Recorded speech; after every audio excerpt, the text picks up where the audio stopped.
வணக்கம் நேயர்களே, நான் உங்கள் ஆஸ்ட்ரோ பூர்ணா. என் கணித ஜோதிடம் மற்றும் ஆன்மீக பரிகார ஆராய்ச்சியாளர்.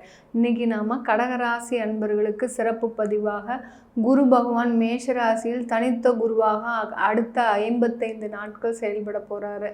பிப்ரவரி மாதம் 16ஆம் தேதியிலிருந்து ஏப்ரல் மாதம் 13ஆம் தேதி வரை குரு பகவான் மேஷராசியில் தனித்த குருவாக செயல்படும் போது எந்த மாதிரியான பலனை கொடுக்க போகிறாருன்றதை நம்ம இந்த பதிவில் தெளிவாக பார்க்க போகிறோம் கடகராசி அன்பர்களுக்கு.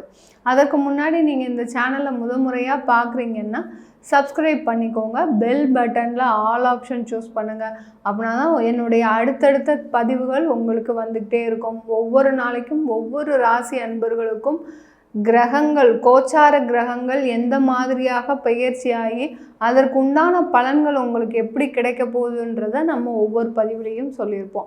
அதனால் மறக்காமல் சப்ஸ்கிரைப் பண்ணிக்கோங்க. இன்றைக்கி நாம் கடகராசி அன்பர்களுக்கு குரு பகவான் ராசிக்கு 10ஆம் இடத்துல இருக்கிறார். 10ஆம் இடத்துல இருந்து அமர்ந்து, அதாவது தனித்த குருவாக செயல்பட போகிறார். கடகராசி அன்பர்கள் எப்போதுமே எல்லோரையுமே வெள்ளந்தியாக நம்புபவர்கள், வெளுத்ததெல்லாம் பாலுன்னு நினைக்கக்கூடியவர்கள் கடகராசி அன்பர்கள். இந்த ராசிக்கு அதிபதி சந்திரன். சந்திரன் எப்படி ஒரு தெளிவாக இருக்குதோ, ஒரு பௌர்ணமியாக இருக்கும்போது எந்த விதமான கரையும் படியாமல் ஒரு தெளிவான ஒரு முழுமையாக தெரிகிறதோ அந்த மாதிரி தான் இந்த கடகராசி அன்பர்கள். தன்னுடைய உள்ளொன்று வைத்து புறமொன்று பேசுபவர்கள் கிடையவே கிடையாது. எதுவாக இருந்தாலும் சரி பட்டுன்னு சொல்லக்கூடியவர்கள் இந்த கடகராசி அன்பர்கள். நீங்கள் தப்பு பண்ணுறீங்களா, பண்ணுறீங்க, இல்லை நீங்கள் இப்படி செய்யக்கூடாதுன்னா செய்யக்கூடாது தான், இல்லை நீங்கள் பேசியிருக்கிறது எனக்கு ரொம்ப பிடிக்குது அப்படின்னு தன்னுடைய கருத்தை உடனடியாக பரிமாறிக்கொள்பவர்கள் இந்த கடகராசி அன்பர்கள். இப்படிப்பட்ட அந்த கடகராசி அன்பர்களுக்கு கடந்த காலத்தில் அந்த 10ஆம் இடத்துல இருக்கக்கூடிய குரு பகவான் வக்ர குருவாகவும் வக்ர கிரகங்களோடும் சேர்ந்து இருந்ததுனால நிறைய பிரச்சனைகளை தொழிலில் தந்துட்டாருன்னு தான் பேர்.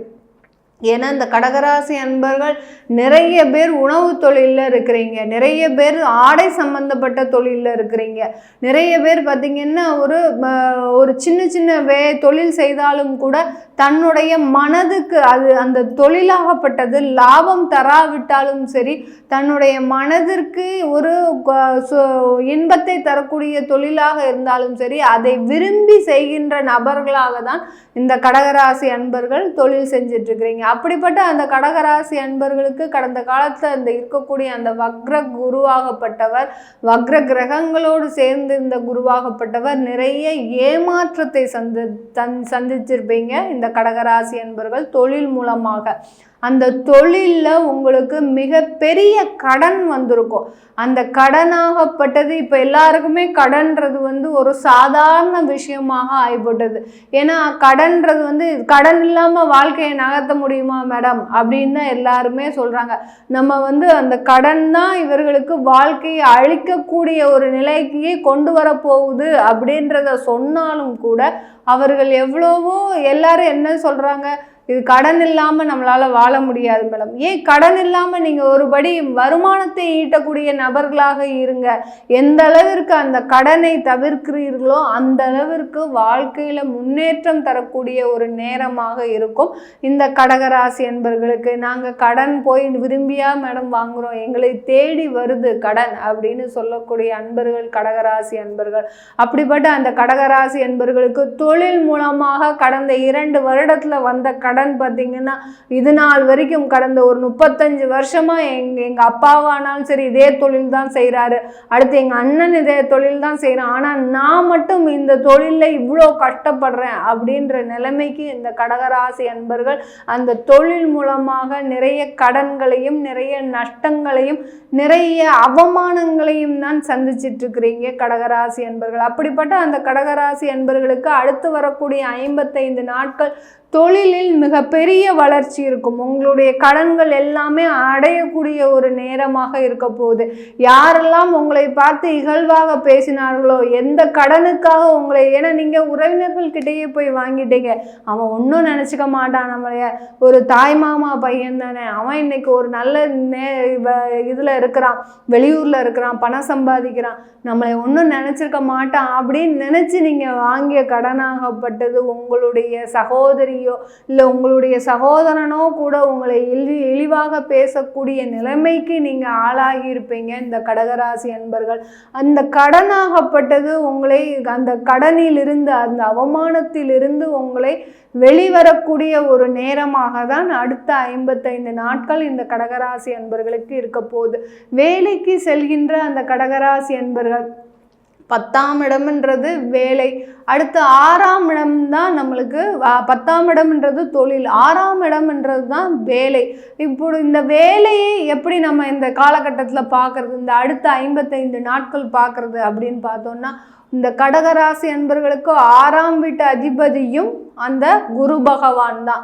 அந்த 6ஆம் வீட்டு அதிபதியும் அடுத்து 9ஆம் வீட்டு அதிபதியாகப்பட்ட அந்த பாக்யஸ்தானாதிபதியும் அந்த குரு பகவான்றதுனால உங்களுக்கு இந்த காலகட்டத்தில் கிடைக்கக்கூடிய வேலைகள் எல்லாமே உங்களுக்கு ஒரு நல்ல பேரை, இது நாள் வரைக்கும் வேலை கிடைச்சிருக்கும், அந்த வேலையில் ஒரு 3 மாதம் இருந்திருப்பீங்க, கடந்த ஒரு 3 வருட காலமாக இந்த கடகராசி அன்பர்கள் ஒரு வேலைக்கு இன்டர்வியூ கிடைக்கும், இன்டர்வியூவே வராதான்னு நினச்சி எதிர்பார்த்து இருந்திருப்பீங்க, ஒரு இன்டர்வியூ வந்திருக்கும், அடுத்து பார்த்திங்கன்னா அந்த இன்டர்வியூவில் செலக்ட் ஆகிருப்பீங்க, நீங்கள் வேலைக்கு போயிருப்பீங்க, ஒரு 3 மாதம் வேலை செஞ்சுருப்பீங்க, அடுத்து உங்களுக்கு அங்கே வேலை பிடிக்காது. ஏன் இப்படி ஒரு 3 மாதத்திற்கு ஒரு முறை, 6 மாதத்திற்கு ஒரு முறை, ஒரு வருடத்திற்கு ஒரு முறை நீங்கள் வேலையை மாறிக்கிட்டே இருக்கிறீங்க அப்படின்னு பார்த்தீங்கன்னா உங்களுடைய அஷ்டம இடத்துல சனி பகவான் உங்களை ஆட்டு வித்து கொண்டே இருக்கிறார். என்ன பிரச்சனை ஆனாலும் சரி நீங்கள் அந்த சனி பகவான் இருக்கிறத மறக்கவே கூடாது.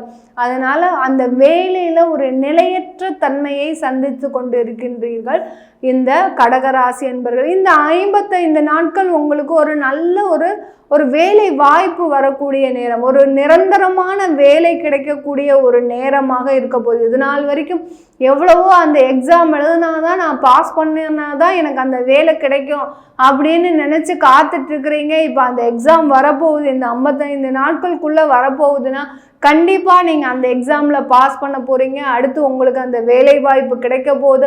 அந்த வேலை வாய்ப்பின் மூலமாக உங்களுக்கு பேரும் புகழும், குரு பகவான் சொன்னனாலே ஒரு புகழை கொடுக்கக்கூடியவர், ஒரு பேரை கொடுக்கக்கூடியவர், ஒரு சமுதாயத்தில் ஒரு அந்தஸ்தை கொடுக்கக்கூடியவர் அந்த குரு பகவான்.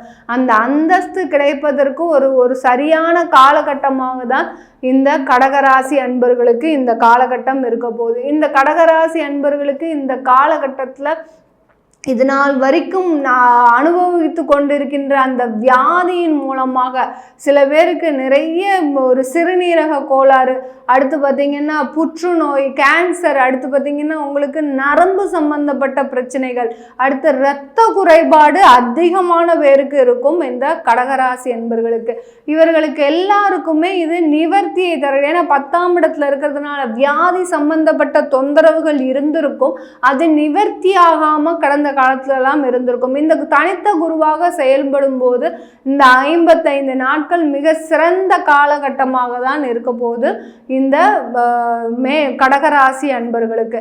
இது எல்லாமே நம்ம பார்த்தீங்கன்னா கடகராசி அன்பர்களுக்கு இந்த 55 நாட்களில் உங்களுக்கு பொதுவான பலன் தான். இது அவங்கவுங்க ஜாதகப்படியும் தசாபுத்திப்படியும் பலன்கள் முழுமையாக மாறுபடும். ஒரு ராசிக்கு உண்டான பொது பலன் தான் நம்ம சொல்லியிருக்கிறோம். இது அவங்கவுங்க தசாபுத்தியில் உங்களுக்கு இப்போ சுக்கிர தசையோ குரு புத்தியோ நடந்துட்டு இருக்குது, அந்த குரு பகவான் ஆகப்பட்டவர் உங்களுக்கு எந்த இடத்துல இருக்கிறாரு பார்க்கணும்.